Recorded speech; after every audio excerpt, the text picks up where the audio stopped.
മലയാളത്തിന്റെ പ്രിയ താരം സലിംകുമാർ അന്തരിച്ചു. 56 വയസ്സായിരുന്നു. കൊച്ചിയിലെ സ്വകാര്യ ആശുപത്രിയിലായിരുന്നു അന്ത്യം. 1969 ഒക്ടോബർ 9 വടക്കൻ പറവൂരിലാണ് സലിംകുമാർ ജനിച്ചത്. പേരു കേട്ടാൽ ആരും മതം തിരിച്ചറിയേണ്ട എന്ന് കരുതിയാണ് അച്ഛൻ സലിം എന്ന് മകനെ വിളിച്ചത്.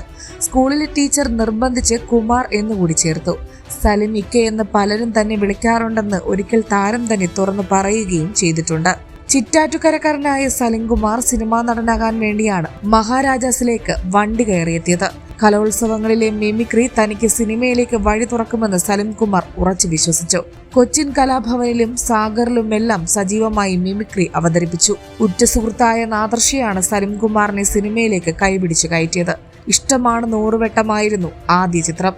1996 സെപ്റ്റംബർ 14 സുനിതയെ പ്രണയിച്ച് വിവാഹം കഴിച്ചു. അതിന് പിറ്റേ ദിവസമാണ് സിനിമയിൽ അഭിനയിക്കാൻ പോയത്. 2000 പുറത്തിറങ്ങിയ തെങ്കാശിപ്പട്ടണം സൂപ്പർ ഹിറ്റ് ആയതോടെ സലിംകുമാർ മലയാളികളുടെ മനസ്സിലും ഇരുപ്പുറപ്പിച്ചു. 300-ലേറെ സിനിമകളിൽ താരം നിറഞ്ഞു നിന്നു.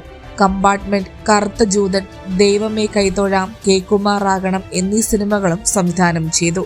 വെറുമൊരു മിമിക്രി കലാകാരനായിരുന്ന തന്നെ മാത്രം മതിയെന്ന് പറഞ്ഞ് റിസ്ക് എടുത്ത സുനിതയ്ക്ക് ദൈവം നൽകിയ സമ്മാനമാണ് ജീവിതത്തിലുണ്ടായ എല്ലാ നേട്ടങ്ങളുമെന്നും സലിംകുമാർ പറയുമായിരുന്നു. തിരഞ്ഞെടുപ്പ് പ്രചാരണങ്ങളിൽ ചിരിപ്പിച്ചും ചിന്തിപ്പിച്ചും താരമെത്തി. ഇക്കുറി നിയമസഭാ തെരഞ്ഞെടുപ്പിൽ 100 സീറ്റ് നേടി കോൺഗ്രസ് അധികാരത്തിലെത്തുമെന്ന് പറഞ്ഞവരിൽ ഒരാൾ സലിംകുമാർ ആയിരുന്നു. ഒടുവിൽ VD സതീശൻ മുഖ്യമന്ത്രിയായപ്പോൾ ആ സന്തോഷവും താരം പങ്കിട്ടു.